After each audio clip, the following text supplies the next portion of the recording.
Justiguy has returned, and yeah, we're gonna get through this together.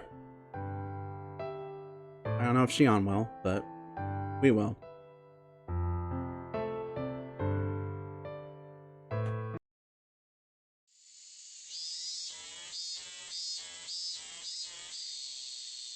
What?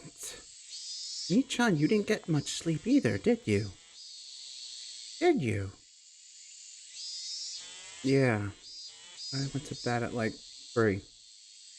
I'm a little tired. 3? Hey now, you can't keep staying up late.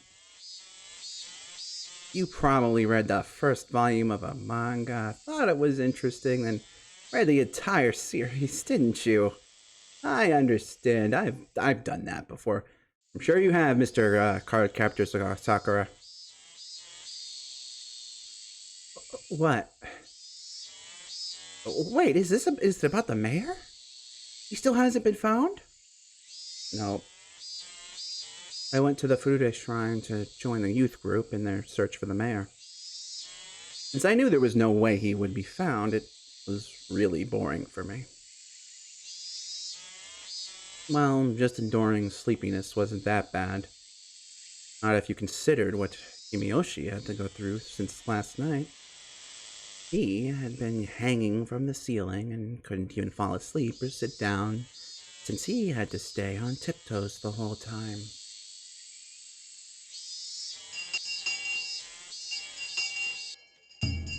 The teacher explained to us that the mayor had gone missing and asked us if we knew anything.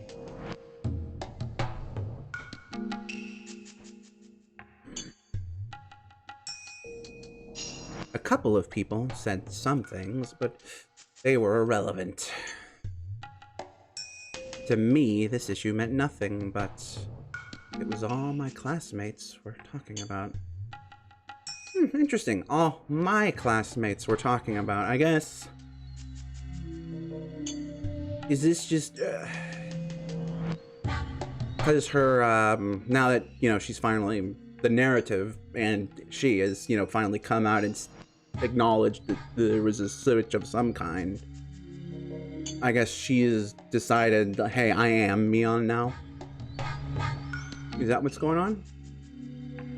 I observed Mayabara Keiichi. I had no idea if any type of danger was drawing closer to him.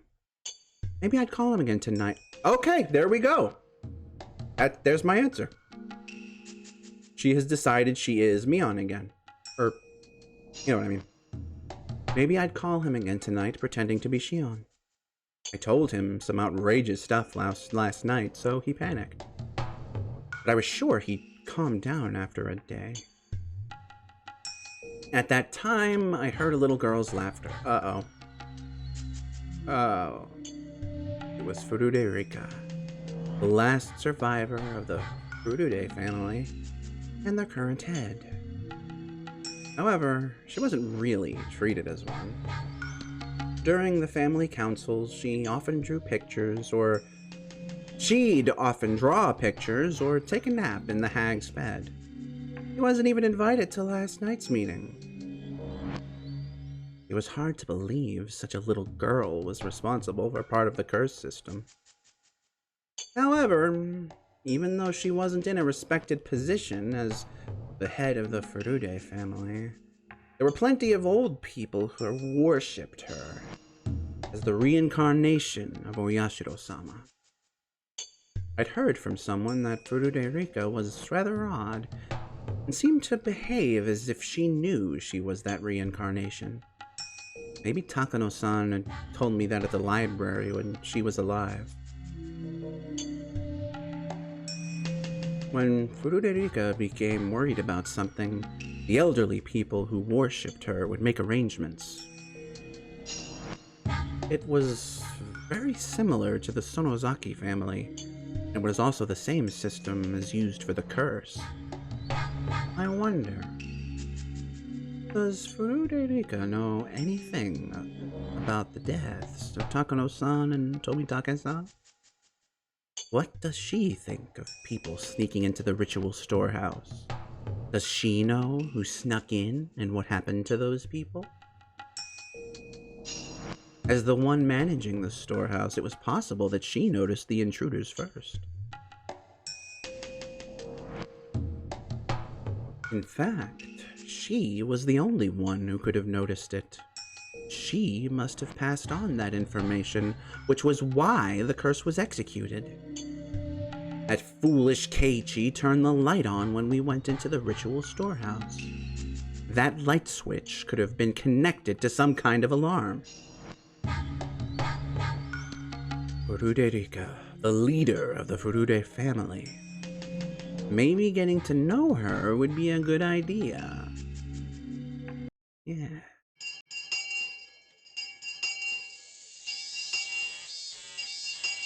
I'm sorry, what? That is how you're going to start this, Shion. Okay. Let's see how this goes. As the leader of the Furude family, how much do you know about the incident? I asked her rather directly. It was hard to tell if she understood I was asking her in place of the Sonozaki family head instead of as Sonozaki Mion. Are you talking about Tomitake and Takano? Rika answered. The news hadn't been made public, yet she knew about it. Although she looked immature, perhaps she truly was the head of the Furude family. Perhaps. That's the curse of Oyashiro-sama. I already know that. But it's not over yet, is it? There should still be 2 more. Have you heard about what will happen to them? I tried to be vague to see how Furude Rika would react. I had been thinking that she had nothing to do with the underside of Hinamizawa since she was always treated like a child. However, Rika had just said things about the incident which normal people shouldn't know anything about. That proved she belonged to the underside's network. I don't think that matters anymore. She answered the question about Tomitake-san and Takano-san fairly quickly, but took a little longer to answer this time. Did she have to think about it? Shit. The look on her face never changes. It's impossible to figure out what she's thinking. What do you mean? How can they get away with what they've done? I think if they feel bad about what they've done, that should be fine. Her response was unexpected, especially after seeing all the old people get so furious last night. The trespass in the ritual storehouse was blasphemy against Oyashiro-sama. The village elders had said those intruders deserved to die. Yet the leader of the Furude family, who protected the sacred storehouse for ritual implements, said that if they felt remorse for it, then that was fine. I recalled how people thought of Furude Rika's father during the dam conflict. Yes, her father was called an opportunist back then. He didn't agree with the Onigafuchi guardians, who had resisted violently during the conflict. Like father, like daughter. I aggressively grabbed Furude Rika by the collar. Huh? What the heck are you talking about? You're pretty stupid. Just like your predecessor, aren't you?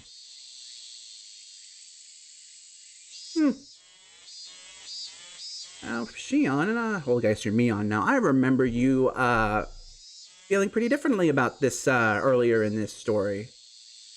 Oh well. The Furude family must understand better than anybody how sacred the ritual storehouse is. How could the head of that family say such a thing? I laughed at my... Oh, alright. At least you're self-aware. I laughed at myself. I was told the same thing by someone else and was now saying it to Rika. Don't you know how serious a crime trespassing in the ritual storehouse is? It's a very important place for Oyashiro-sama, so nobody can go in without permission. See, you know that. But those 4 people brought their filth in there. What bad kitty cats? Meow. That's right, bad cats. 2 cats have been caught and punished. There are two more. Meow. How do you think they should be punished? Tell me your opinion as the head of the Furude family. Rika didn't usually wear any expression whatsoever, making it impossible to tell what she was thinking. But while I grabbed her by the collar and stared at her, I could tell somehow. Rika was a little disturbed. I sensed she was trying to see what I was thinking in turn. I want to forgive those two kitty cats. Why should they get away with what they've done? Me? What are you trying to say? That's a good question, so let me explain. Those two must offer some compensation for what they've done. They have to clear away their sins. Otherwise, Oyashiro-sama won't stop being angry. Every crime must be punished appropriately. Do you understand? Oyashiro-sama doesn't get angry even if someone enters the storehouse. Huh? What are you saying? The reason why nobody is allowed to see their ritual storehouse is because there are too many scary tools in there. I'm sure people would get scared if they saw them. That's why we don't let people in there. I'm sure those intruders were scared too. And I'm sure they feel bad about what they've done. They're forgiven once they feel bad about what they've done. That's not for you to decide. That's what Oyashiro-sama decides. I'm the shrine maiden of Oyashiro-sama, don't you know? Of course I do. You aren't telling me that's Sorry. Of course I do. You aren't telling me that Oyashiro-sama told you he isn't angry, are you? Rika nodded yes without hesitation. I can't believe the lies she's coming up with. I'm not surprised. I'm shocked. Huh. That's why your parents died of the curse 2 years ago. Oyashiro-sama was angry because they didn't deserve to serve him. That's why he cursed your father. Oyashiro-sama would never do that. My father didn't die because of the curse of Oyashiro-sama. Bah! Am I really talking to the last shrine maiden of the Furude family? Obviously, Oyashiro-sama can't be at peace. You were supposed to worship Oyashiro-sama. How pathetic. I don't know why you're so angry, me. I realized. She was in a position to know as much as the other two family heads. As proof, she talked about this year's incident as though it was nothing. Yet she could feign ignorance with a serious face. She sure is something. She's even better than me. I slapped her a few times and pushed her to the floor. You're outside. That's not a floor, but okay. Rika, having tumbled downward, looked up at me with tears in her eyes. This all happened because you wanted to change the storehouse's lock to something that was easier for you, right? That's true. The old one was too heavy, so I talked to Kimiyoshi and he changed it to a cheaper, lighter one. If you left the heavy lock on, maybe that would have prevented them from trespassing. This is your fault, too. Don't you forget that. Of course, the Kimiyoshi family who actually changed the lock is responsible for this, too. That last part was something I added on a whim. I added it to connect Rika's story to the disappearance of Kimiyoshi. I wanted to pressure her psychologically by doing so. The head of the Kimiyoshi family had to pay for his crime. That's why he disappeared. The head of the Furude family has to pay for her crime too, you know. Rika was still on the floor, tears pouring down her cheeks. Mayabara Keiichi is the last one left. I suppose the Furude family will take care of him. I don't know anything. You don't need to know anything, do you? You just have to look worried, that's all it takes. That's how it is at our house, too. Anyway, good luck. I don't... Rika hung her head. She seemed to want to say something, but she was afraid that I might be rough with her again. I doubted Furude Rika was actually at the top of the curse system like the hag was. However, as one of the three family heads, she was a lot closer to the underside of Hinamizawa than I was. By now, that underside was well aware of Mayabara Keiichi. I told the elderly leaders Let me see if that this tea here is cooled off enough that I can actually get some use out of it. Getting there. Almost. Just about, I'd say. Until then, though, I told the elderly leaders of the village yesterday in the meeting that Mayabarakechi was the last one remaining. I just told the head of the Furude family the same thing, if threateningly. If my threat was effective, the curse of Oyashiro-sama should soon... Bleh. The curse of Oyashiro-sama should very soon fall upon Mayabarakechi. And at just the right time, I would grab my enemy right as he took my bait. If the assassin came from the Furude family, this girl would have committed the same sin as the hag. When that time came, I wouldn't hold back. I was going to make sure she suffered, and then kill her. I've heard of a torture technique where you pound dozens of nails into a victim's fingers. I already found a restraining table and tools for it. When the time comes, I'll pound nails into your fingers. That gruesome anticipation radiated from my eyes and scared Rika even further.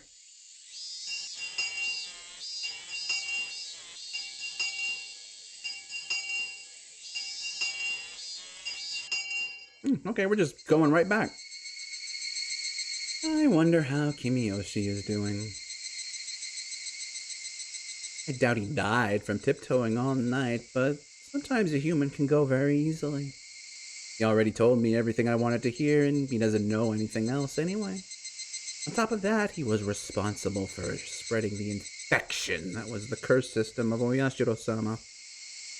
His sins are very heavy. I really liked Uncle Kimiyoshi. He had always been kind. The hag was so tough on her relatives, and that's why he was extra nice to me. When we talked yesterday, I was so happy to hear him say that he would forgive Shidon. He even said he would fight the hag to save her. That made me very happy. Don't worry. If Shion-chan feels bad about what she has done, she won't be demoned away. Leave it to me.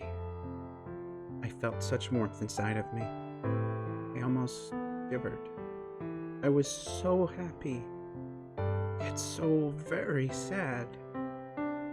He continued to say that Satoshi-kun deserved to die.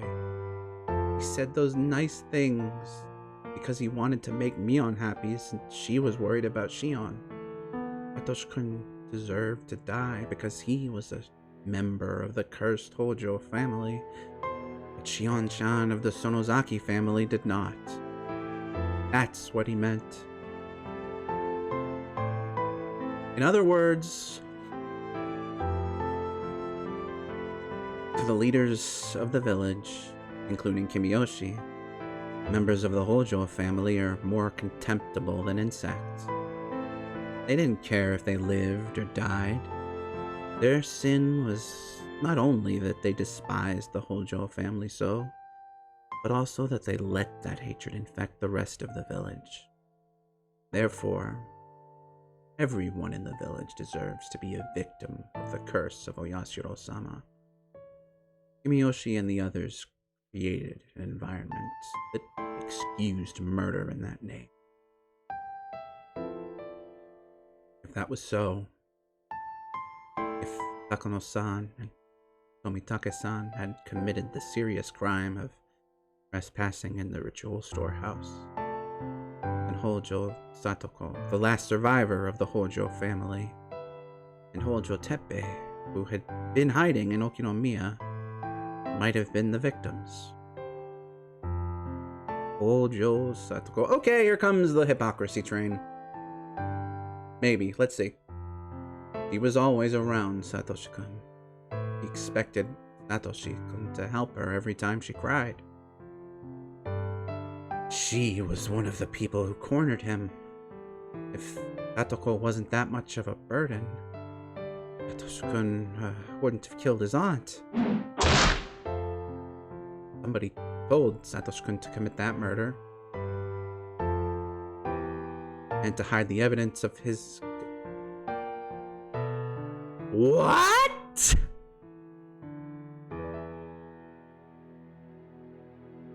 What? I don't think he... I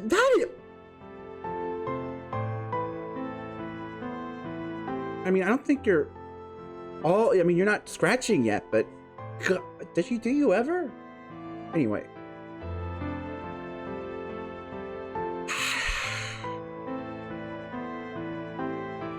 I am stunned at the leaps you will go to put Satoshi on this pedestal, Shion. I gotta say. Somebody told Satoshi-kun to commit that murder and to hide the evidence of his connection to the mastermind. Satoshi-kun was deemed great. Also, not only to put Satoshi on a pedestal, but to kind of demonize Satoko here too. The fucking child that let's just because I will always... Okay, the way I was about to word that badly, but I will not pass up a chance to remind people that how did Ryukishi put this? What was it? Was it in Tata Higurashi? Hold on, let me just go dig up that screenshot. Not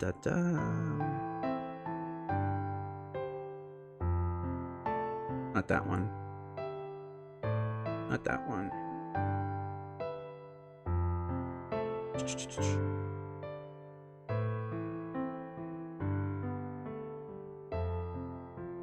Ah, yes.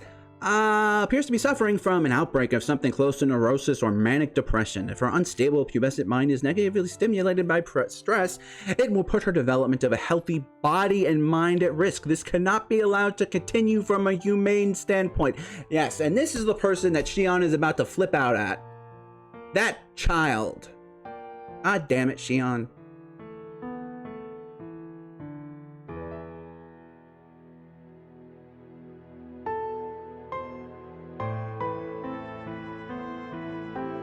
That's what Oishi thought. If Satoshi-kun hadn't killed his aunt, maybe he wouldn't have been chosen as last year's victim. Because the commands were vague, after all, the curse of Oyashiro-sama fell upon the Hojo family as a whole. It didn't matter which member of the family died. His aunt had a terrible reputation in the neighborhood. She didn't communicate with her neighbors. She was always throwing fits, and there was nothing nice about her in any way.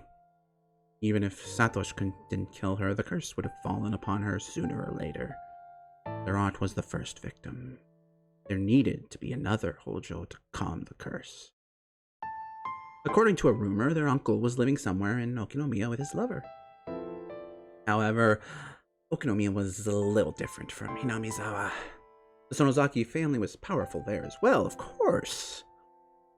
But it would have been more difficult in Okinomiya to demon someone away.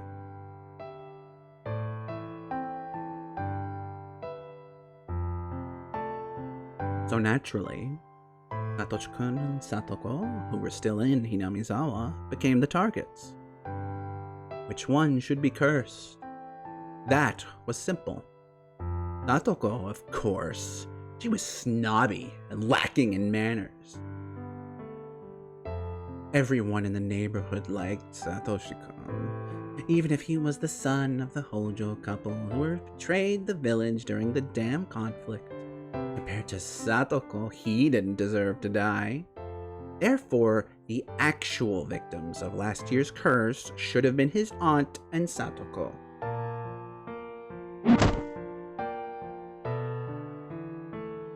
Satoshi-kun was suddenly all alone. His mean aunt and mean uncle were gone. His sister, who was a burden to him all his life, was gone too. Satoshi-kun was such a nice person. He would be sad, although he'd realize he was finally free. But time would heal him. I'd even help. He didn't have to live in his house in Hinamizawa. There were plenty of empty rooms in the apartment block where I lived. God, you are fucking nuts. I know I really shouldn't be saying that, considering I have gone on many tirades. I know tirades probably is a little too strong, but I mean, considering how adamant I have been about, I guess, picking Satoko's side over all the Higurashi Go and Sotsu stuff, I probably myself looking like a pretty big hypocrite here, but I don't know. If anyone actually wants to talk about that, I am totally open for it. Let's get back to reading. I don't want to, what's the word? Distract from the actual point. Story, rather. Let's get back in the zone. He didn't have to live in his house in Hinamizawa. There are plenty of empty rooms in the apartment block where I lived. I could find him a part-time job, too. He didn't need to go to school in Hinamizawa. He could go to school with me in Okinomiya instead. He wouldn't know his way around or really anything about the school there. So I'd be with Satoshi-kun all the time. I'd show him a shortcut to school. We'd go shopping, and I'd teach him so many different things. What an unbelievably happy ending. Satoshi-kun had been suffering so much, and I had been pushed away all my life. But we would finally be happy. I enjoyed these sweet delusions, but I didn't have any more time to waste. I was sure there were plenty of old people who had been trying to get hold of audio all morning and who were going to try to catch me after I got home from school. Actually, the phone had been ringing constantly while I enjoyed my happy thoughts. When I answered the phone, I casually listened and replied. As I planned, my Barakechi is now known as the next cursed victim within the underside of Hinamizawa. I also tried to let them know that the disappearance of the village chief had something to do with the fact that he changed the lock on the ritual storehouse's door. All the authorities in the underside came to realize the seriousness of trespassing in the storehouse. After all, one of the heads of the 3 families got punished.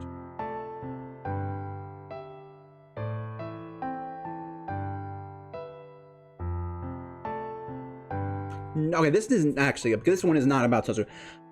I feel like if this was not at the very end of this chapter, there could have been room for some kind of, like, I don't know, plot line about how, I mean, I guess not really, because just thinking about it, this could be taken more, I mean, if people weren't stupid or didn't,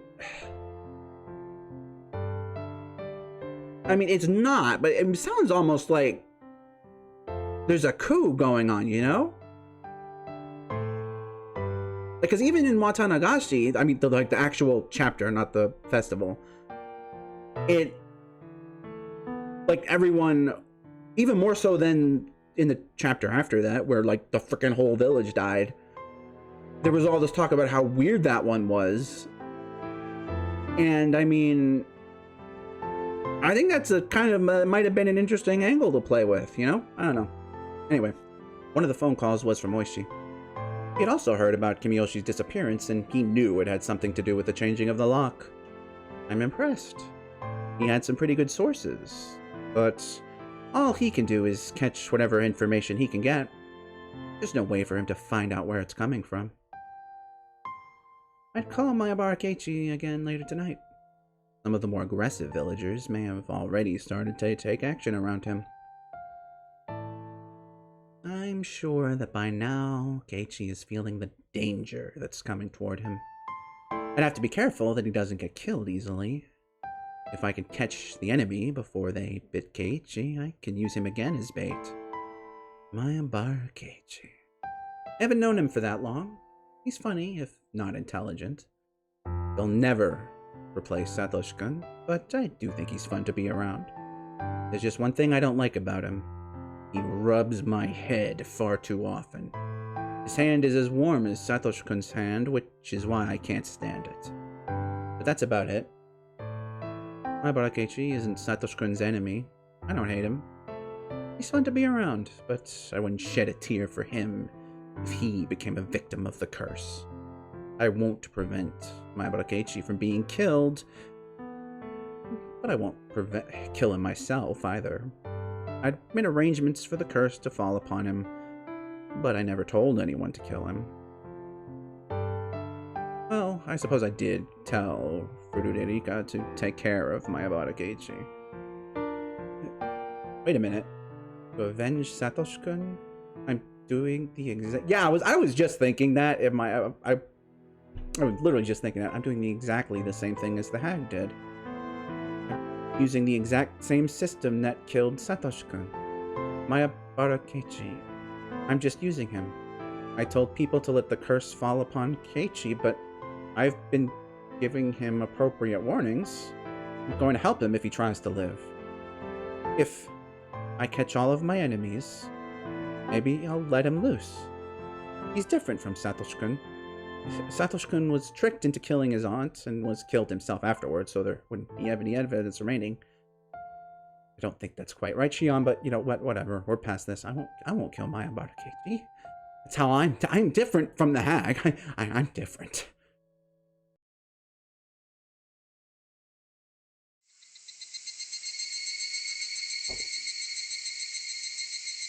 Evening was turning to night. I had to get dinner ready. I had to eat so I'd have enough strength to take revenge. This place was far from the town.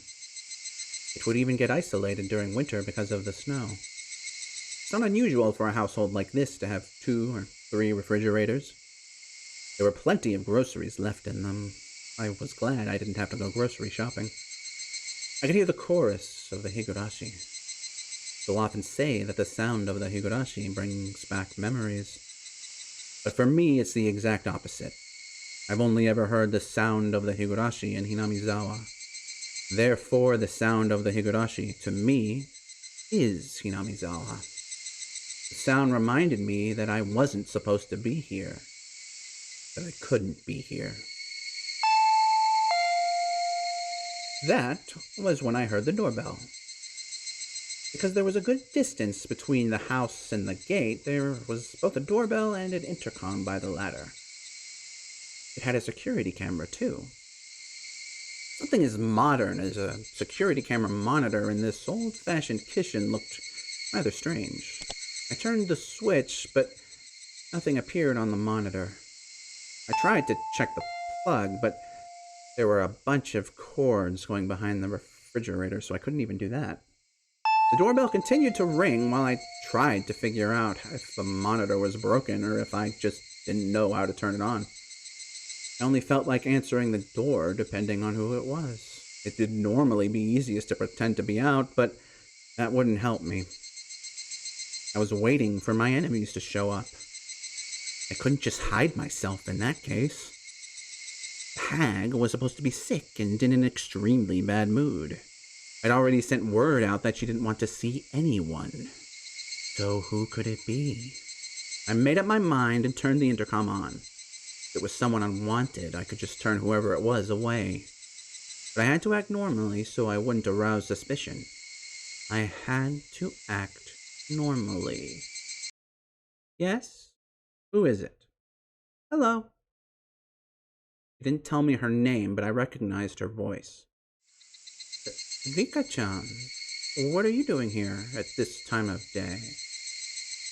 I ran out of soy sauce, so could you share some with me? Soy sauce? I almost screamed, but I controlled myself.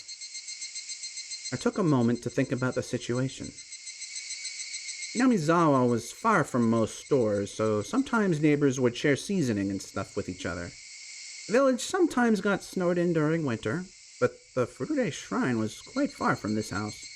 It was rather odd for her to come all the way here on her bicycle just to get some soy sauce. Maybe she was using it as an excuse. Maybe there was something she wanted to talk to me about.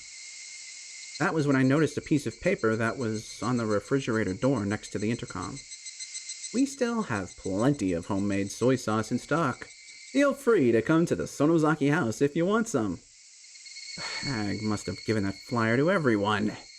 One of our relatives sent her a barrel of soy sauce. If you want some, bring a container. That's what the flyer said. I see. Well, this would explain it. There was a handwritten note on the bottom of the flyer. The soy sauce is in the storage area under the floor. Give them as much as they want. There was a storage area beneath the floor. When I opened it, I saw a barrel of soy sauce along with a funnel and a ladle. I didn't want Rika to notice anything suspicious at this point. I decided to share the soy sauce with her. Sure. Did you bring a container? I brought a soy sauce bottle. Okay. Come on in. I'll be at the front door. As I headed there, I heard the doorbell ring again. Me. The gate is locked from the inside. I can't open it. That's right. Sorry. I'll be right there. Just hang on. People didn't pay much attention to safety around here in Hinamizawa. People didn't think too much about locking the doors. But as someone who's lived in a town, I've always locked everything. Let Furude Rika in, I'd have to go outside. Good evening. Good evening. Rika smiled at me. She was holding a huge soy sauce bottle. She acted like I never yelled at her, got violent with her, or made her cry at all today. Or perhaps she came to curry favor, thinking that she angered me. I invited Rika to the front door. I told her to wait a moment and tried to take the bottle. But Rika took her shoes off and walked into the house with the bottle in her hands. Don't worry, I'll get it for you. Why don't you wait there?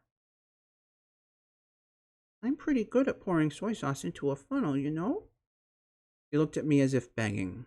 I guess she wanted to pour the soy sauce into the bottle herself. I didn't want her to come into the house, but I suppose I didn't want her to wait there alone either. If she came to the kitchen with me, I could keep my eyes on her. And so I brought Rika to the kitchen.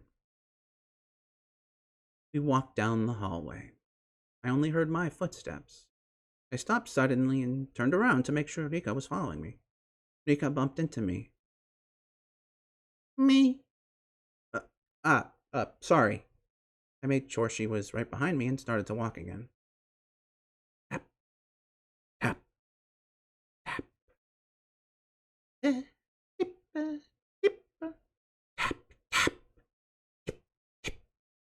Rika must have been having fun matching her footsteps to mine. Even when I quickly sped up, our footsteps matched perfectly. Tap, tap, tap, tap.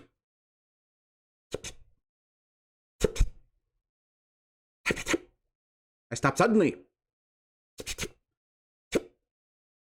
Rika stopped suddenly too, after taking an extra step.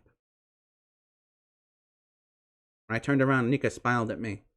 Our footsteps matched perfectly, and when I stopped suddenly, I heard her extra step. I have experienced such footsteps before. It was making me feel uncomfortable. But now, although her footsteps sounded the same as the other ones I'd experienced, I saw her when I turned around. That was the difference between them. I left the storage door open so we could see the soy sauce barrel. The memo said she can take as much as she wants, but I wasn't sure there was enough left. I crouched down and tried to open the lid of the soy sauce barrel. Even when I crouched down, I could hear Rika's extra step. Good, there's plenty left. Take as much as you want.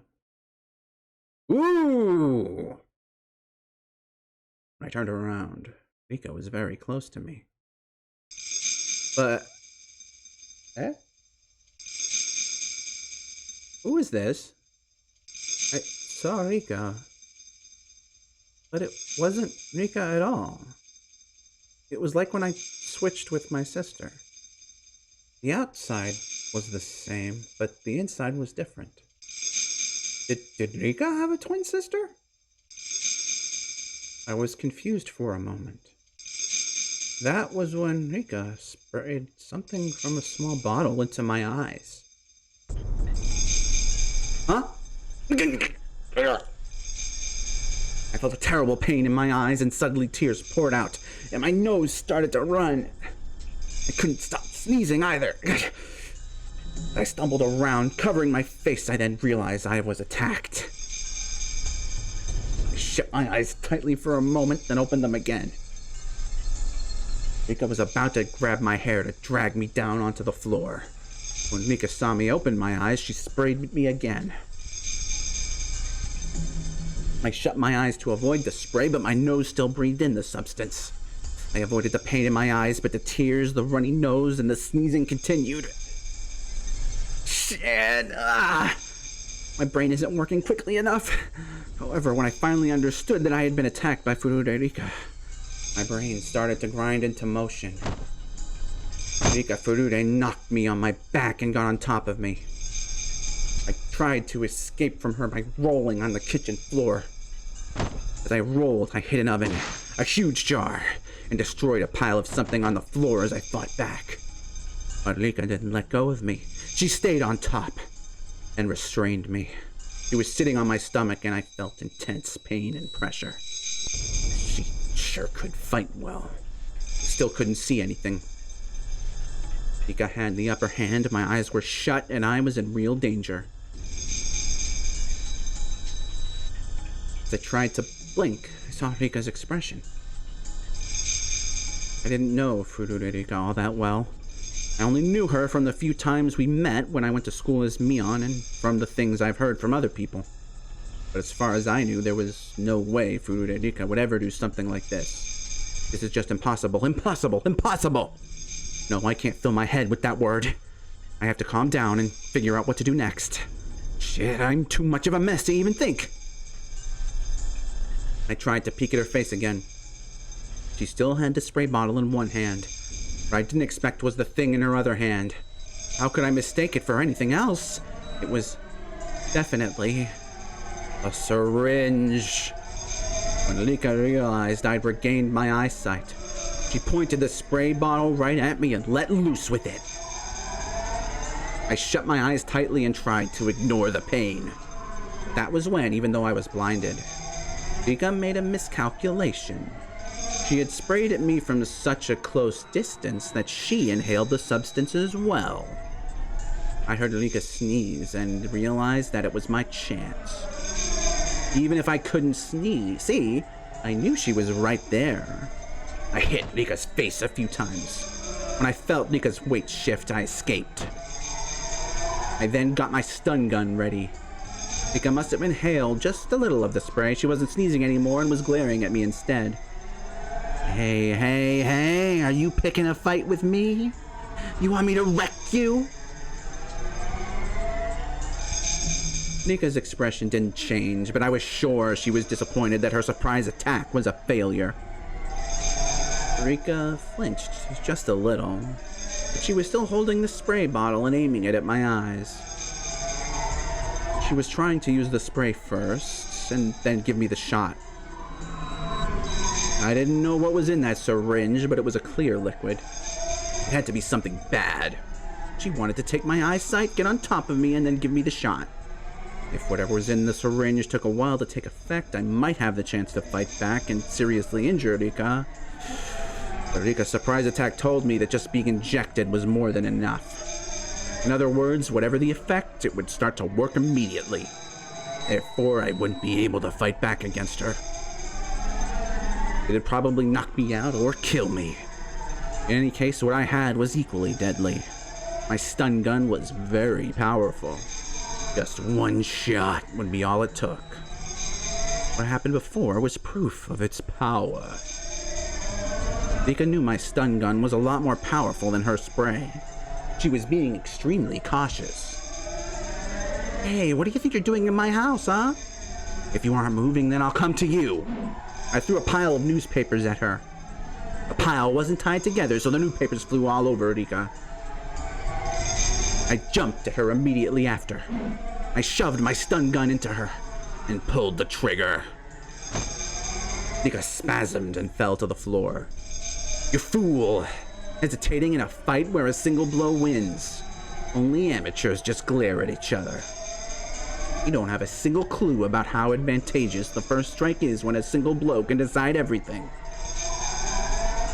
The spray bottle rolled on the ground. But she still had the syringe. Rika was down, but I couldn't let my guard down either. I kicked her in the side and clambered on top of her. I took the syringe. I held Rika's arm down and gave her the shot. My actions could hardly be called gentle. I injected her violently. I injected everything that was in the syringe. Rika began to convulse. I stood back and watched for what would happen to her body. Of course, I still had my guard up. While I assumed that the drug would incapacitate her immediately, I didn't know what kind of reaction she would have. Look at you. Did you really think you could defeat me? Think again. After a few more convulsions, Rika unsteadily got to her feet. That's ridiculous. How could she even stand? I looked at my stun gun. Damn it. The power was on the lowest setting.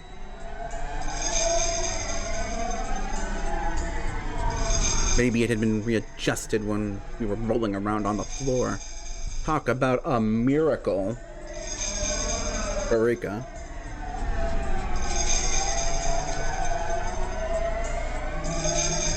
I changed the setting to maximum. Rika turned pale and started sweating all over. I didn't know its exact effects, but if Rika had given me the shot, I'd be the one experiencing her symptoms. She looked really sick, so obviously she must have been feeling awful too. She couldn't even focus. She was very wobbly and had her hand on the wall. She lost her balance, and it must have been hard for her to even stand. She didn't look so brave anymore. Rika wobbled some more and moaned as if she was just about to throw up. Oh, Hanyu. Rika looked scary as she moaned and wobbled, but at the same time, she looked kind of funny too. Certainly, she hadn't even dreamed she'd be getting this shot herself. As the man sows, so shall he reap. That's what you get. This is funny, so funny. Please don't throw up here. Go to the bathroom, okay? I'm gonna enjoy how long it'll take for you to die. Oh, but that means I can't torture you later, huh? I've been planning on using the nail table on you. So either you choke on your vomit and die, or I pound nails into all 10 of your fingers. I wonder which it will be. Okay, I know. Let's move to the underground shrine storage. I'll put you to sleep so I can move you there, okay? I walked up to Rika, my stun gun making popping sounds. When Rika saw the sparks from the stun gun, she moved to grab a huge kitchen knife. Oh, are you still trying to fight? That makes things more fun. I have so much I want to ask you. I would suggest you back down. Well, actually, even if you do, you'll still go through the same misery anyway. Sorry, but I'll refuse that invitation, you torture maniac. What she said wasn't anything I'd expect to hear from the Rika I knew, but I didn't hesitate. I had the advantage, so I didn't need to worry. Besides, this was coming from the last survivor of the Furude family, one of the 3 families. That sudden change somehow felt natural. Compared to what the 3 families have done, this is nothing. Thank you for that high praise, though. I should be proud of myself, huh? So, are you seriously thinking about fighting me with a knife in that condition? You can't even stand straight. You're right. Like you said, I'm at my limit. But if that means getting captured and tortured to death by you, then sorry, I'm taking my leave. Taking your leave? Try it if you can. It was clear who held the advantage here. But despite that, an odd thrill filled both of us. We lost our minds wasn't a fitting phrase for the people of Hinamizawa. Yeah, they never had him to begin with. It was a feeling of release when modern demons could stop pretending to be human. Yes, this was a mad banquet of demons with a savoring of blood and devouring of flesh. Attended by the head of the Furude family and the head of the Sonozaki family, the old families whose blood is closest to the madness of the demons. I stood in front of the hallway so as to block her escape route. The windows had grates and the door had a safety chain on it. If she turned around, I'd hit her with my stun gun. In this situation, what did Furuderica mean by taking her leave? Rika got her knife ready. I expected her to aim at my stomach when she attacked, so I took a stance with my stun gun ready in my hand. Rika, however, suddenly turned around. I carefully watched to see what her next move would be. Rika put the handle of the knife to the wall and held it in place. What was she doing? Goodbye, torture maniac. I won't give you the satisfaction of killing me. Rika reared her head back and slammed her throat against the knife on the wall. Her blood splattered all over. Rika bent backwards repeatedly and let the knife slash at her throat. Again and again. Her neck and chest were dyed red. I'd always thought blood was darker, but her blood wasn't dark. It was so bright. I must have been confused, but it looked pretty. After doing this several times, Rika turned around. Her eyes were wide open. She didn't look like she was from this world. Her face looked like something both living and dead, both real and artificial. It was very scary, eerie, and above all else, pale. Although her face looked unearthly, it was a very appropriate face for a demon. I didn't have a mirror, so I couldn't tell, but I was sure I looked exactly like her. Rika continued to violently slash her throat. It reminded me of someone trying to break a huge piece of ice with an ice pick. That was exactly what Rika looked like. The white chips of ice coolly flying through the air. What I saw before me was a beautiful sight. Every time Rika struck her throat, tiny drops of red blood splattered the boring white world around her. It was like a dance. A dedication dance by the final head of the Furude family. The demon's last dance of dedication to Oyashiro-sama. Upon seeing that literally blood-curdling dance, I let out a fierce roar. I had no reason to do so. I was howling like an animal.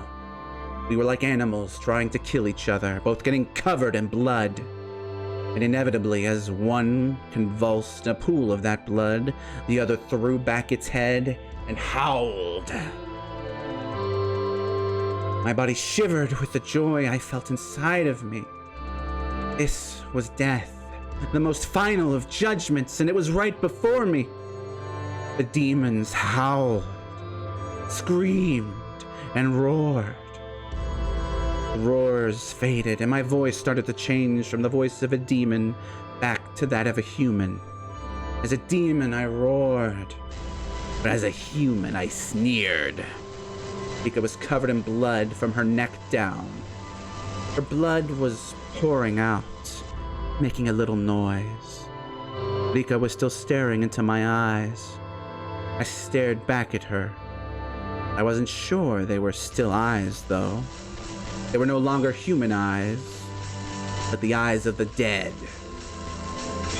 Rika? No. Rika's corpse vomited blood from her mouth and nose and smiled. Then she dropped the knife. She stuck her hands out and turned her palms upwards. Her wiggling fingers reminded me of an insect's legs. Those fingers reached for her own throat. I'd never seen anything like it. I'd never seen anybody do this before, because Rika was scratching her own throat. She was ripping her own throat apart. Maybe that wasn't a good description. She was trying to rip out the inside of her throat. through the opening she'd made with the knife. Her fingers found the biggest tear. Rika smiled. At least, that's what I would have called it if she were alive. She ripped open the tear in one tug.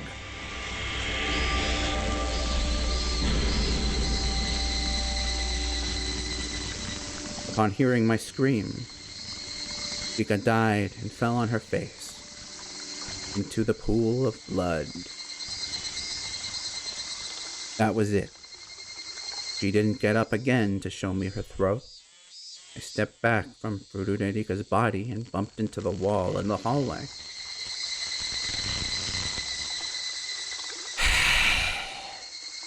I roared again in admiration of the ritual dance, of the dedication of the head of the Furude family.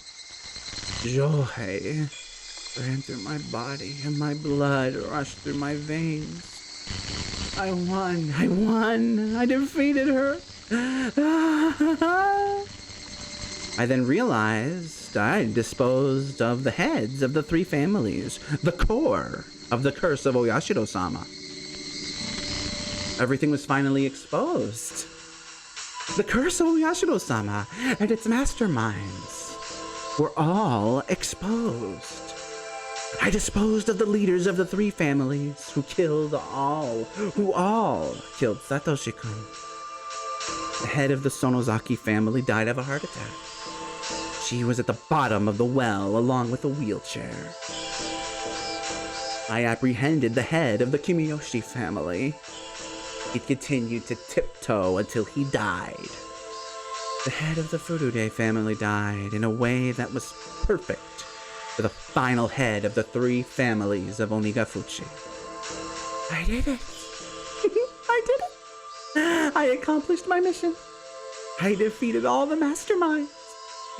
Killed Satoshi-kun with the curse. Everyone. Satoshi-kun, you were powerless. You didn't have the means to fight back. Those evil people simply sneered while they let you die.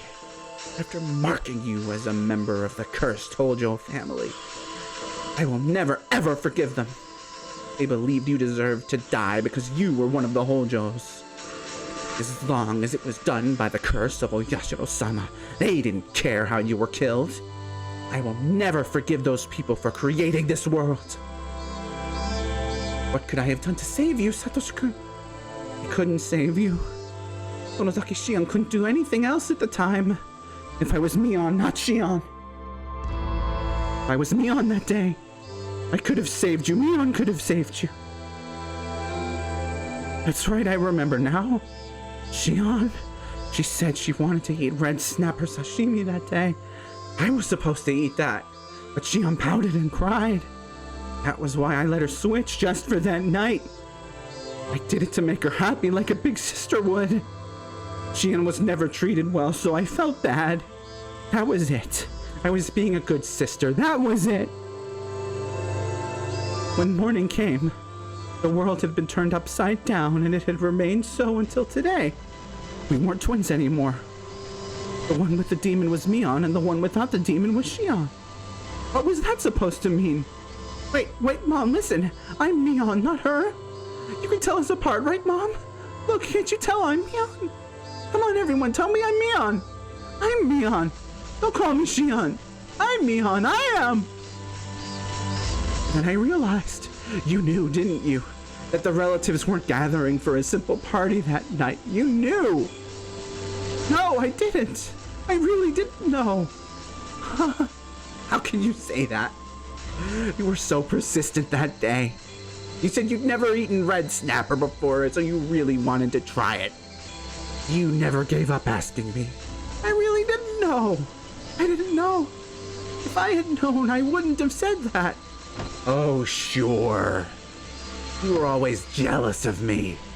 That was why I switched with you every once in a while, but you weren't satisfied with that.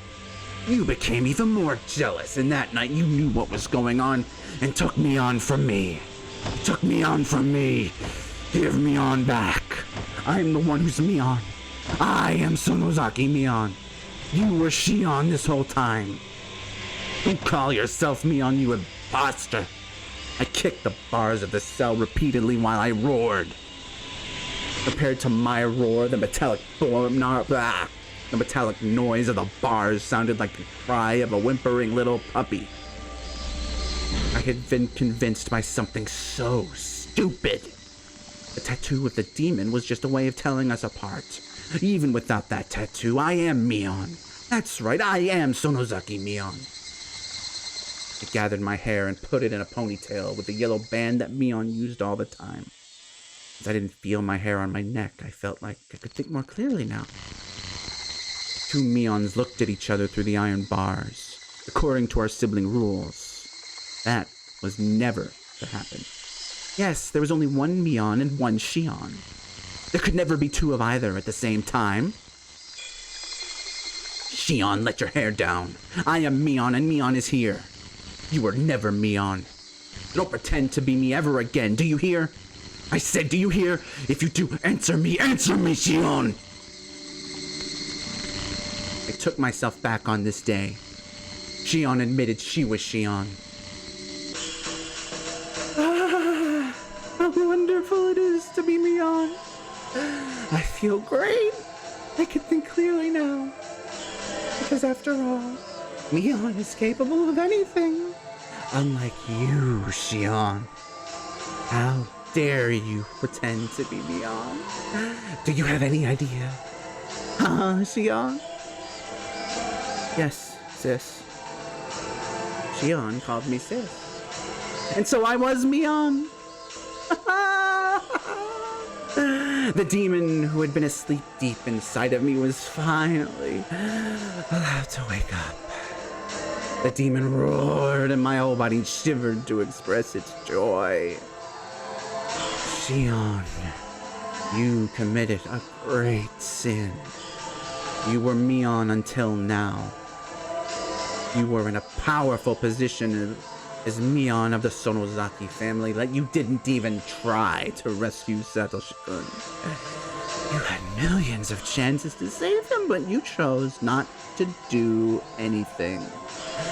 I won't forgive you. I'll never forgive you.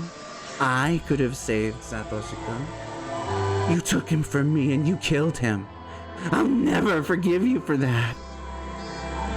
Shion was shaking on the other side of the bars.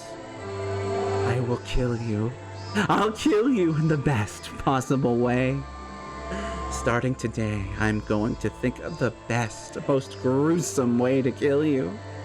Shion, you better spend every minute fearing what's coming to you. I won't just kill you. I'll make sure your death is long and miserable. And after you're dead, I'll throw you into the well. You better apologize to Satoshi-kun when you get there. This is what you get for pretending to be me. You hear me? You hear me? That's your sin.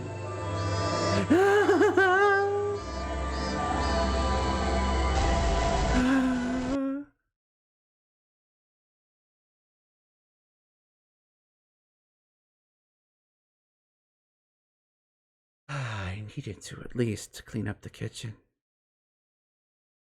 While I was putting old newspapers on the floor to absorb the blood, the phone rang.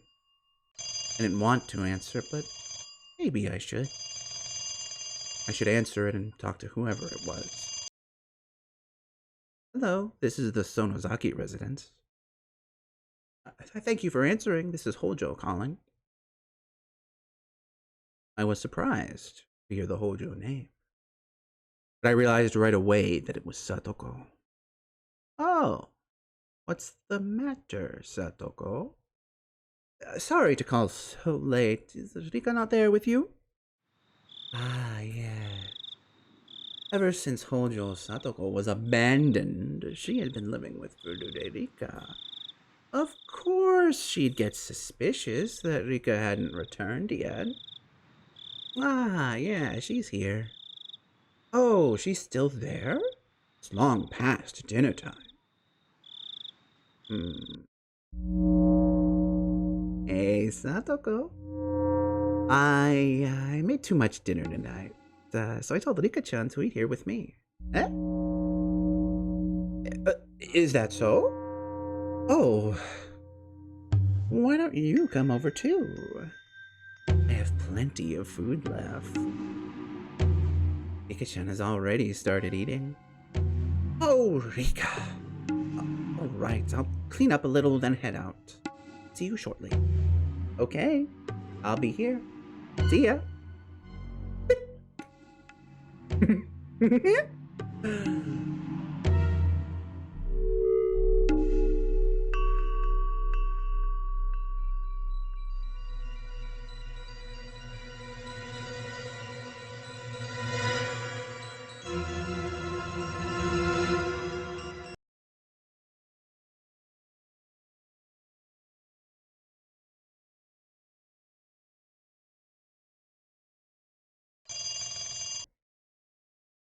Keiichi, been calling your name for a while.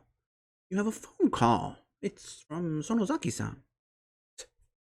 Sonozaki-san, which one?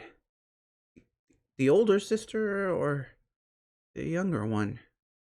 I don't know. Ask her yourself. Uh, hello? Mion? Or is it Shion? It's me. Shion. Good evening. Shion! Sorry about last night. I got all riled up. He must have been worried about how I hung up the phone so suddenly last night. We're tied to the same fate. Making sure the other is all right is the only way to guarantee our own safety. Yeah, I agree. We absolutely need to share whatever information we have so that we don't die like Takano-san and Tomitake-san did. Oh, I heard Keiichi swallow loudly. Then let's continue from where we left off. You'll listen without getting angry this time, right? Yeah, I'll be fine. Keiichi agreed to be quiet and listen. Good boy. I explained the dangerous situation Keiichi was in once again. Just like how some evil people in the village attacked Takano-san and Tomitake-san, they might attack us any day. It was ironic, of course, that while I was warning him, I was also the one who made sure the curse would fall upon him. Let's report anything we noticed that seemed strange. If we connect all the tiny pieces we have, then just maybe we'll find out who killed them. Or maybe even the truth behind the incidents of the past few years. You're right. You're right about that. Then I'll start since I suggested it. I feel like somebody has been watching me lately. What? I was making this up. I just wanted him to realize how urgent the situation was. It might be my imagination, but I'll tell you anyway. I think it's just me, but if you feel like you're being watched too, Kei-chan, then maybe it's not just in my head. Well, don't worry. At the very least, everything's fine with me. It seemed like nothing had happened to Keiichi today, at least. Now that the heads of all the three families were gone, it was possible the cursed system had been destroyed entirely. If that was the case, then Keiichi might not be attacked after all. But if there was someone who did want to attack him, that meant part of the system was still alive. In other words, my mission wouldn't be accomplished just yet. Keiichi is like a litmus test in this situation. I'd know whether or not all my enemies were gone, depending on if Keiichi got bitten. He sure is a very useful man. After that, I went along with what Keiichi said. I made sure he was fearful of Mion as well as all of the three families. I explained to him the possibility that the whole village was involved and that the curse of Oyashiro-sama might be some sort of system. Then I remembered Shion wouldn't know too much about the disappearance of the mayor, so I continued. I just heard this myself. Is it true that Uncle Kimiyoshi went missing? You mean the mayor? Wait, Shion, you haven't heard? I don't know anything. I just overheard my father talking about it on the phone again. Yeah, actually, last night after the meeting, he didn't come home, so the whole village was in a panic. They searched all over Hinamizawa, but if they found him, then I haven't heard. The police should be searching for him as well. Why didn't you tell me something that important right away? Sorry, I thought you already knew. I didn't want to hide it or anything. Hey, John. What should I do? What's wrong? Tell me. We're not keeping secrets from each other, right? I'm sorry. Well, I didn't mean to hide it. It was just that, well, the conversation got turned around. I'm gonna stop doing the voice. The conversation got turned around and... Hey, we're on the same side, right? I won't get mad, so just tell me. Uncle Kimiyoshi, I told him everything. Old man Kimiyoshi. He's someone you feel comfortable confiding in, Shion? Yes. He would... When I was little, he was really nice to me. All I did was play tricks on him, but he would always just smile. He listened to anything I had to say. He was such a kind person. Here, calm down, Shion. It's not like he's dead, right? Don't lose heart so easily. Keiichi tried to make me feel better, but he had no idea what was actually going on. It really made me laugh. That night, I told the mayor that we snuck into the ritual storehouse. Also that someone saw us and was out to get us. Does the mayor know how absurdly Takano-san and Tomitake-san died? Yes, he knew about it. I told him that they died by Oyashiro-sama's curse, and that I could be made a sacrifice to calm his anger. I just said it straight out. Right. Okay.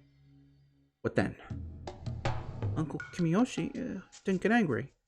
Smiled and told me if I was remorseful about it, there was no way I'd be demoned away.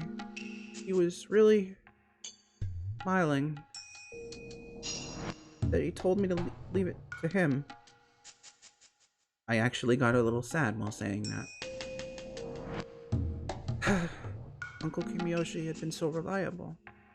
I was happy when he said he would protect Shion. I truly was happy. If only he hadn't said anything to insult Satoshi-kun.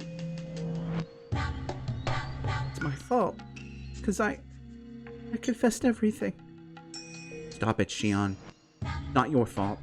No, it is my fault. I told him our secret. Uncle Kimiyoshi found out about everything, so he had to have been killed. It was right after I confessed to him, after all. He disappeared the same night, and he told me everything was going to be all right. It was such a strange feeling. I wasn't upset at all. But as I pretended to be upset and mutter words of prayer for Kimiyoshi's safety, I started to feel that emotion growing inside of me. I was only pretending to be distressed to fool Keiichi, yet the emotion I feigned began welling up inside me. It felt like I was being consumed by that emotion. So the words coming from my mouth weren't words I intentionally said. They were words that consuming emotion forced me to say. It was like someone else inside of me was doing the talking instead, and I was just watching that someone talk from a short distance away. I should never have told him. All of this, it should have only been our fault, only the four of us. It wasn't something I should have told someone else. He got killed because I told him. He got killed because he knew. He got killed because I confessed to him.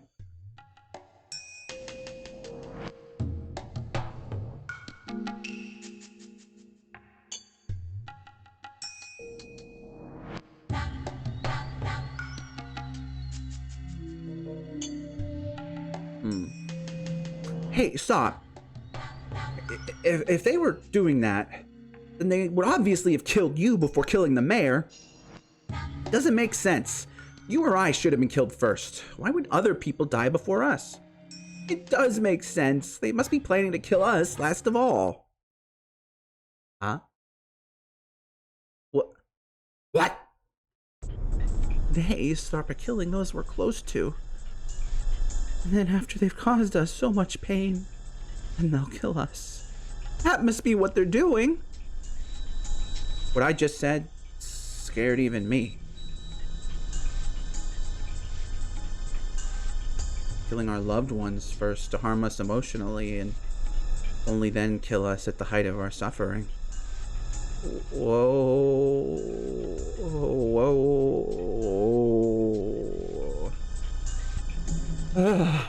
Felt something crawling up my spine. That's awesome. It's an awesome idea. I must not be human anymore. I really am a demon. A human could never think of such cruel things. That would be one incredible hell. Close friends dying one at a time after being tortured. And after all that, you yourself get killed. Ooh, what a great way to destroy someone's life. Oh, this is so cool. Why was I getting so excited about this? Because I could get going with that plan right away. Yeah. Rika-chan! It's Rika-chan! What? What did you say just now? Well, the truth is, I told her about it. I told Rika-chan. Today. Rika-chan. You mean Rika-chama? The one from the Furude Shrine? Yes, Rika-chan! I felt so scared and uneasy that I did it. I told Rika-chan. When you did, what did she say? The cat is worrying too much. I'll do something about it for sure. That's what Rika-chan said. I'm sorry, Shion. I'm worried about Rika-chan. Right. If you're that concerned, then don't worry about me. Please, go find out whether she's safe. Yeah, I'll do that. I'll call you again tomorrow at the same time. When I do, you'll know I'm still all right. You got it. I'll be waiting. Okay, bye. Sorry. I'm hanging up. Keiichi hung up roughly.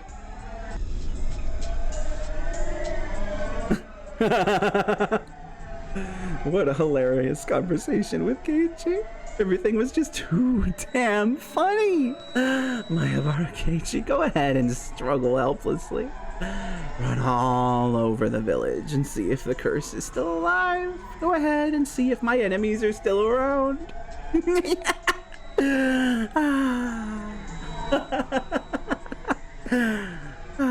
I laughed for a while and then eventually I calmed down. I'd already got rid of the bicycles and shoes belonging to Rika and Satoko. My house was, for the moment, taken care of. I could expect Keiichi to run around in a panic, to ask for help from someone and ultimately come to me on. More than likely, the youth group would end up looking for Rika like they did with the mayor. I'd probably have to endure another long night again, knowing nobody would find her. I decided to wait until the phone rang. I killed time by watching TV until it did.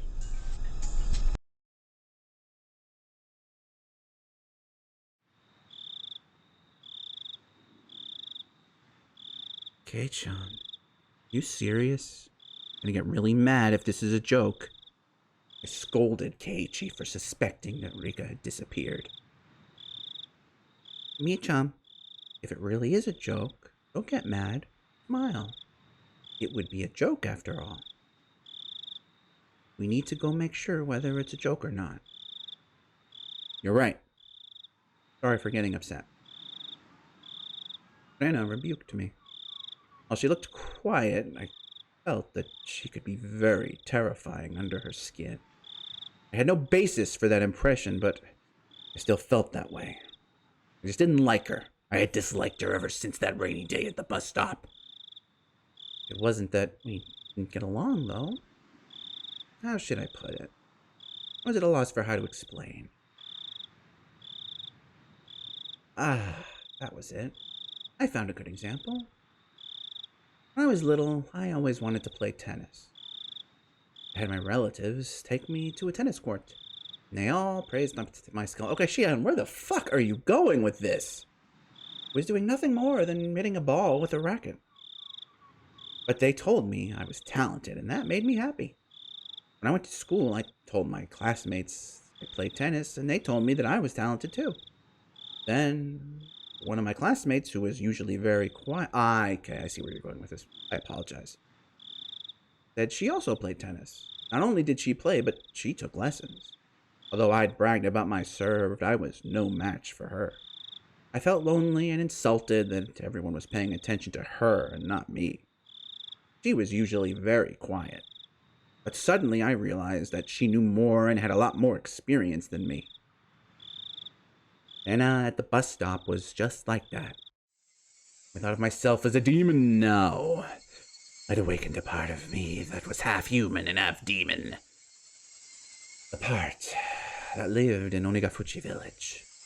In fact, I'd already stepped into a world where normal humans couldn't go. I'd already surpassed my limits.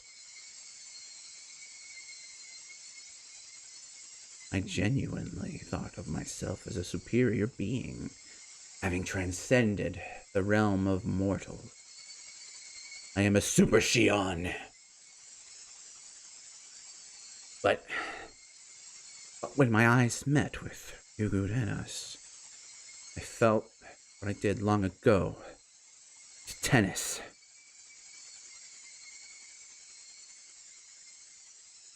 I mean, hey, at least you didn't beat someone in a swimming race. That would be like even worse. Don't trust me, Shion. Why? Why did I feel that way with Rena? I heard that in the animal world during battle, animals glare at each other to display their strength. Only humans have to punch or kick each other to feel superiority or inferiority. Most animals can tell just by glaring at each other. In that case, could it be the same with Rena? Michan, are you okay? Huh? Yeah, sorry. I haven't slept since yesterday, sorry. Eiichi climbed up a ladder and tried to peek into the window on the second floor where Rika and Satoko lived. It was my job to hold down the ladder. Rena cautioned me to hold on to it tightly. Michan, I'm going to go check the main house just to be sure, okay? I'll be right back. Okay. Be careful.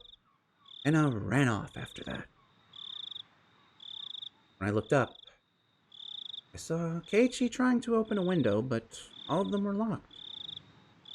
What did Rena mean by main house? Keiichi asked me from the top of the ladder. It's the Furude family's actual house. After her parents passed away, I think it's been left like that. Ah, right. Rika-chan's parents, they passed away, huh? Satoko's also an orphan. Her parents fell from a cliff because of Oyashiro-sama's curse. Then her older brother, Satoshi-kun, he disappeared. Satoshi. I've heard that name before. He'd heard the name before? I felt anger growing inside of me. Don't you know whose desk you're using every day? You act as if it belongs to you. You drop food on it while eating lunch. You drool on it while taking a nap. Don't you know who it really belongs to? Why am I acting this way? I'm Mion. Satoshi-kun doesn't even exist anymore. He was demoned away. It's hardly Keiichi's fault that he didn't know. It really isn't his fault. Satoko and Rika-chan have been living in this shack ever since. Neither of them has any family, but at least they're together. They help each other out. Didn't Rena say there was a main house? Wouldn't it be easier to live there? I think She tried that at first. She said it was hard, though, because it reminded her of her parents. After everyone in Satoko's family died, she started living with Rika. It only made sense. Satoko and Rika were best friends. And then they were roommates! They didn't care about the Hojo family or the Furude family. They had been best friends since before the damn conflict. The reason why the curse never fell upon Satoko. Furude Rika probably had a lot to do with it.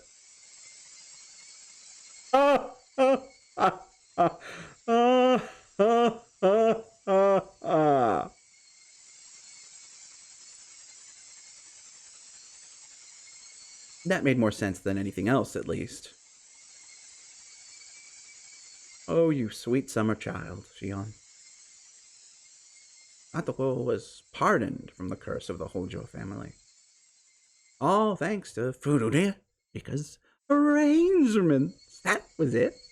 Satoko had never been a victim on the night of Watanagashi.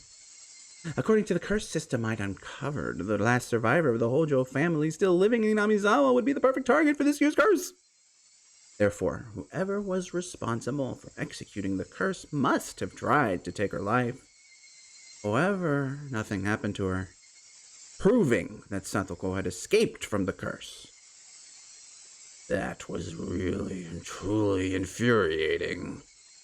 She might have been the head of the Furude family, but I still couldn't accept that such a little girl had enough power to protect her best friend. Mion, no, actually, Shion must have had the same power then. Just like Rika protected Satoko. Shion could have protected Satoshi. You're going to start really confusing her yourself if you keep thinking like, I mean, you're already very thoroughly confused, but damn it. Rika-chan and Satoko-chan, they have it hard, huh? She's cursed. Huh? Mion, what did you just say? I said she's cursed. Mion, why are you making that face? Hojo Satoko. She's been cursed by Oyashiro-sama. I can't accept that Satoko was pardoned from the curse, although she was a member of the cursed Hojo family.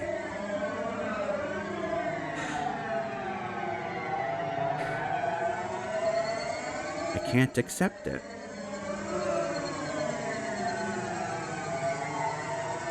I can't accept that Satoko was pardoned. I just can't. Why should I accept it? Why?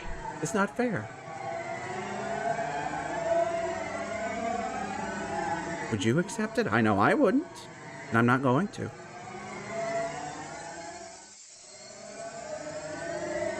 That's right, I won't. That family is cursed. She was one of the cursed Hojos. Satoshi-kun wasn't pardoned, but Satoko was. She was cursed, but she got away. She escaped the curse, but Satoshi didn't. I can't accept that. In fact, Satoko should have been the one to be cursed the most. She cornered Satoshi-kun physically and emotionally. She, Satoko, that child, who was the one who must have been taken into immediate custody based on the items below.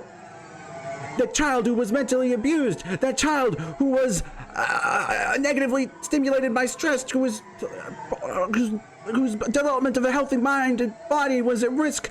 That child whose situation could not be continued from a humane standpoint. Yes, that evil, horrible child. That child. In fact, she was the one, that child. She was the one to be cursed the most. That was why things got weirder and weirder, and in the end, everything went crazy. Because the child, oh, that evil, evil child. That evil child suffering from an outbreak of something close to neurosis or manic depression. That evil child wasn't cursed. That is the reason that child was not punished. That is why. When I think back on it, it was Satoko who I hated most of all. She cornered Satoshi-kun.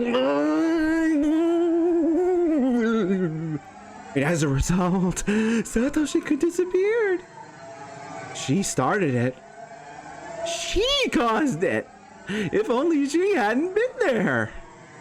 Just as Fururerika and Satoko had lived happily, maybe there had been a happy future for me to... Oh yes, they're living very happily right now. Maybe Satoshi-kun and I could have started our lives together in Okinomiya. Yes. If I look at both the beginning and the end, it's so obvious. Satoko's existence caused everything. Man, Shion, you're like Rika's fucking best friend, aren't you? Satoshi's gonna have to kill his aunt because of Satoko. The three families used that need to create the curse, and then they killed him. Yes, it all makes sense now. It's all Satoko's fault. The police were convinced he just ran away, but he'd never do that. He was the type of person who always did his best at everything, all by himself. He was doing his very best he could for his only sister, and he was forced to vanish. He worked so hard for Satoko. And though he was living just for her, he was erased. Poor Satoshi-kun. He was so underappreciated. That girl knew no gratitude. She was cursed. If you got near her, you'd meet the same fate. You'd be cursed to die. Or disappear. That really was it. Okay. Total crack theory. What if this is not wrong? Wouldn't that be fucked up? Like, what if that was right? Like, totally unrelated to the bullshit Shion is spewing, but, I mean, anyway, that really was it. She was the main cause behind it all. She wormed her way into Fururerika's good graces, and that was why the curse fell upon Satoshi-kun. She should have died first!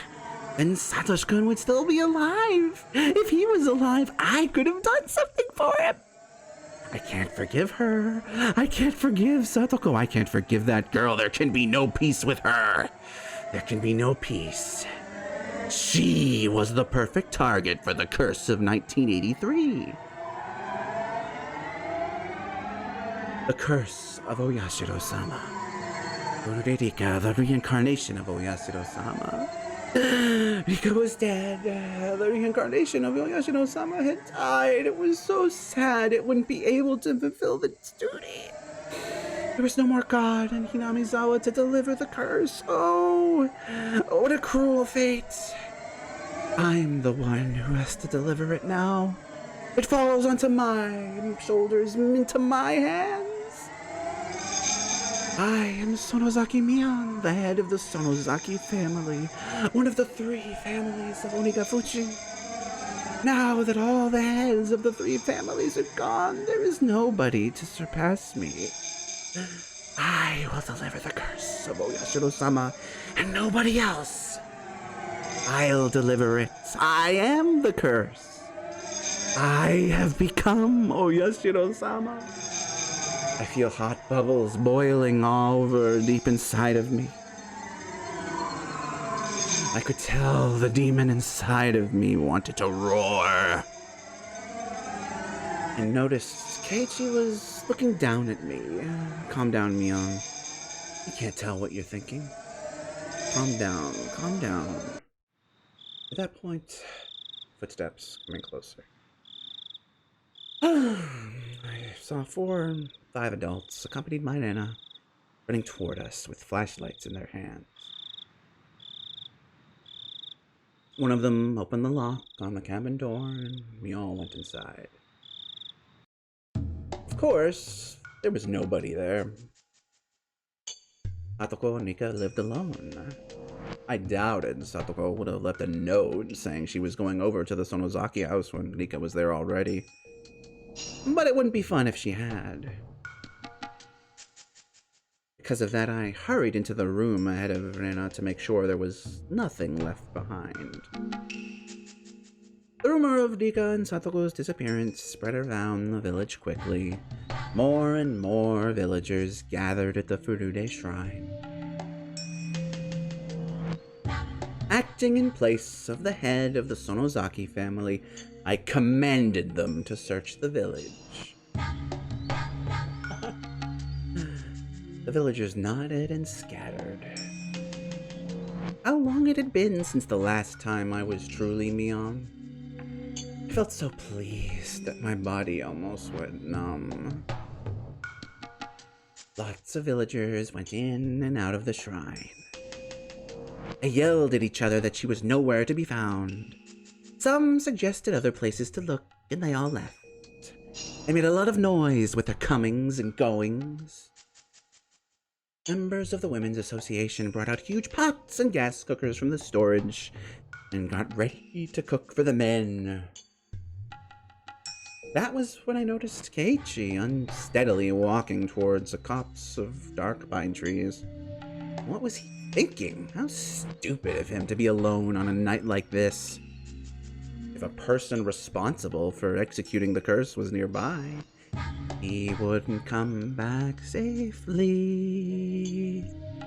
Mion-chan, we went all around Ojaga Lake, but didn't find anything. Tried to let up the pond, but I'm gonna have to wait until the sun's up. Okay, thanks for your hard work. The women are making some miso soup, so please rest up and have some. Mion-chan, you know where they usually park their bicycles? No. They probably parked them at the bottom of the stairs leading up here. I don't think they'd come up while carrying them. We can't find their bicycles. Where did they go? If they left on their bikes, they could have gone pretty far. Maybe even as far as the town. In that case, we'll have to look outside of Inamizawa. By the way, who first noticed that Rikachama was gone? It was Kei-chan. He suddenly had a hunch. Oh, that Mayabara kid, huh? He's a little suspicious. Speaking of which, why hasn't the Mayabara family shown up when we're in a crisis like this? The Mayabaras still haven't joined the town council, so they're not in the youth group's phone directory. Really? Well, ain't no helping it then. Huh? They joined, didn't they? I think it's just that their name isn't in the directory yet. The last time we updated it was at the beginning of the year. They just moved here, so that's why they aren't on it. That Mayabara kid's hunch is still suspicious. They do say the first on the scene is the most suspicious. Where did he go? I saw him walking toward the pine trees. Someone go get him. Conveniently, I saw Keiichi and Nana walking back towards us. Kei-chan, where did you go? I was worried you disappeared too. Sorry. It looked like nothing had happened to Keiichi. If so, that's fine. That means I took care of all of my enemies. Oh my. I knew I smelled something good coming from over here. I'd be much obliged if you'd allow me to have some. I heard the loud, sticky voice of a middle-aged man. It was Oishi.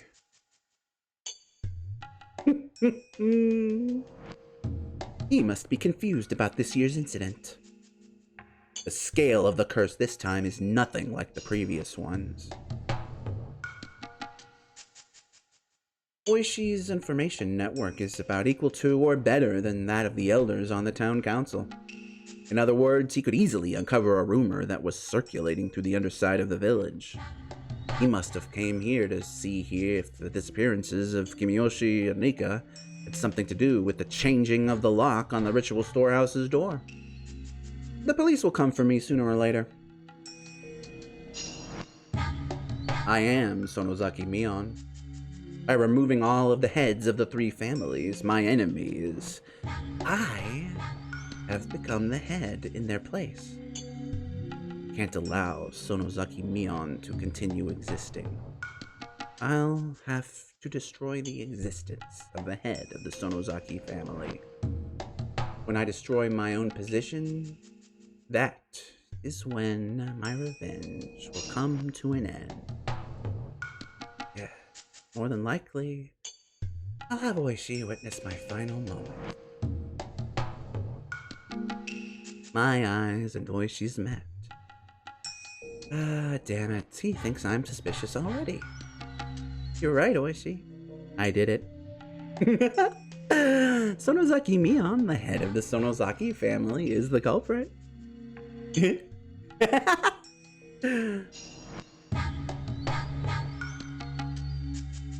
So catch me. Come on, you can do it.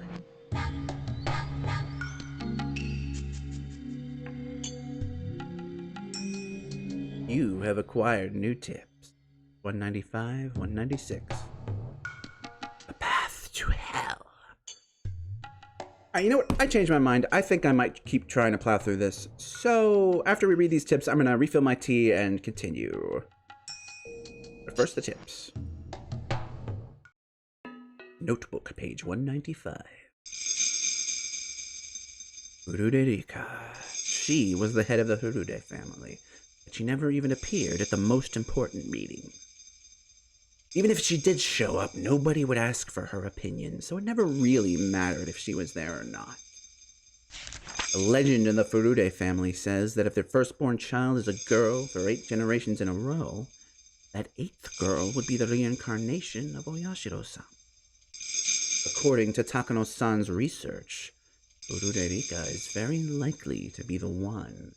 Surely she must be an important icon in the cult of Oyashiro-sama. The true believers are devoted to her. So it's quite surprising to me that Furude Rika herself was the assassin. It's unbelievable. It's just too abnormal. Usually, a VIP like her wouldn't be the one to assassinate someone. It's possible that it was a Furude Rika lookalike. And the way she moved, she seemed experienced in fighting. Not normal that a small girl like her would jump me without faltering. I just got lucky because I had a stun gun. Without it, I don't know what would have happened. She was far more skilled than she looked. Was she trained as an assassin? Or was it a body double? Everything's a mystery, including that creepy syringe. What's going on? I can't understand. She was like an apparition or something. Did Oryo Sonozaki know of her existence? What is hiding on the underside of this village? That underside might run much deeper than I thought.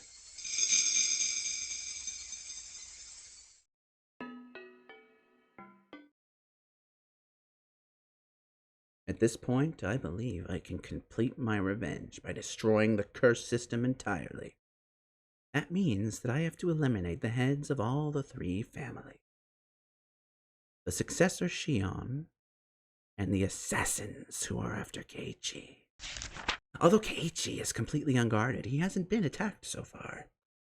Even though I told everybody that he was one of the trespassers. In fact, it's me who's being attacked. Furude Rika attacked me. According to my theory, Keiichi should make for very attractive bait. But nobody has done anything to harm him. Since Furude Rika attacked me, it might be that opposing the Furude family is a greater taboo than trespassing in the ritual storehouse. Furude Rika had said that intrusion wasn't a big deal. She sounded like she was going to let Keiichi walk. But after I accused her of that, Furude Rika attacked me that very night. Are there 2 different factions? Does one handle trespassers into a ritual storehouse while the other protects the religious doctrines of the Furude family? No, that doesn't make sense. Tomitake-san's death must have been caused by the Furude's family's injections. Nika showed me the effect of it herself, clawing out her own throat and dying like that. But Tomitake-san shouldn't have been subject to the curse, at least according to the system of the Furude family. I don't understand why Keiichi hasn't been attacked. Did he have something exempting him from the curse, unlike Takano-san? Just like how only Hojo Satoko was spared? Keiichi is a friend of Furuderika's. So, does that mean that if you were close to her, you wouldn't be cursed? Was she more important than the whole system? That's impossible. The hag was at the top of the curse system. Rika couldn't have been higher up than her. Scribble, scribble, scribble. Are there multiple ways to determine the subject of the curse? Are there as many curse execution groups as there are subjects, and do they all work separately? It's a mess, and none of my theories add up. If I mess up my reasoning, I might make the wrong person the target of my revenge. I don't understand who the enemy is or how Satoshi-kun was made to disappear. How much did the hag know? That really was a huge loss. So many things I wanted to ask her. I killed her by accident. Shit. In that respect, I've already failed in my revenge.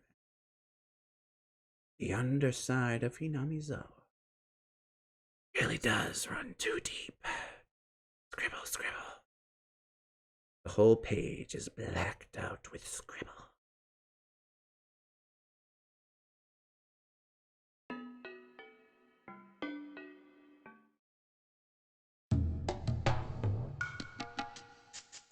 End of chapter 12.